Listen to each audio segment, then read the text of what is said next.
আমরা আনুষ্ঠানিকভাবে যখন কথা বলবো তখন নতুন আমাদের আরো কিছু পদক্ষেপ আছে, বলছি না বা বলা সঠিক না। মধ্য ঢাকার পরবর্তী যে অংশ ঘাটগুলো চালু করতে যাচ্ছি, করবো সদরঘাটের বাইরে। আমাদের বাড়তি ভাড়ার কোনো সুযোগই নাই, আমরা জনগণের সরকার।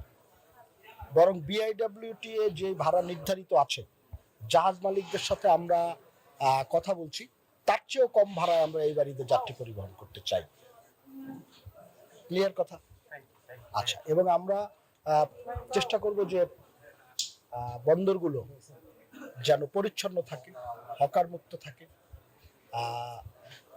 যেখানে অনুপ্রবেশকারী বলি বা কিংবা অযাচিত লোক যেন বন্দরের মধ্যে না থাকে, নদী বন্দরগুলোর মধ্যে। এবং কালার এক্সপার্ট ডার্ক স্যাপ এবং মাইল্ড অন হ্যান্ডস টেকনোলজি সমৃদ্ধ অরিক্স অ্যাডভান্স ডিটারজেন্ট পাউডার আপনার লন্ড্রি এক্সপার্ট।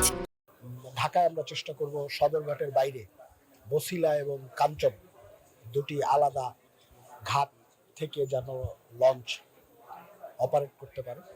সেই জায়গাগুলোতে আপনার দুটা জায়গায় আপনি জানেন, যারা গার্মেন্টসের শ্রমিক ভাই ও বোনেরা আমাদের যারা আছেন, বিশেষ করে গাজীপুর কেন্দ্রিক, নারায়ণগঞ্জ কেন্দ্রিক, মোহাম্মদপুর কেন্দ্রিক, মধ্য ঢাকার পরবর্তী যে অংশ, তাদের সুবিধার্থে আমরা এই নতুন জিনিসগুলো আমরা ঘাটগুলো চালু করতে যাচ্ছি পরীক্ষামূলকভাবে।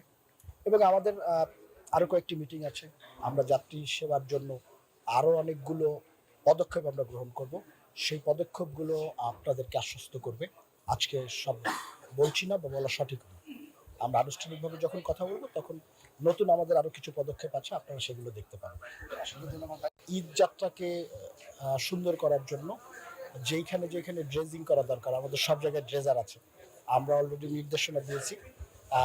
যদি কোথাও এরকম থাকে যে ড্রেজিং করে নৌপথ সঠিকভাবে যাতে কাজ করে সেটা সঠিক করা দরকার, সেই কাজটি আমরা ইতিমধ্যে ঈদের আগে আমরা শেষ করে ফেলবো।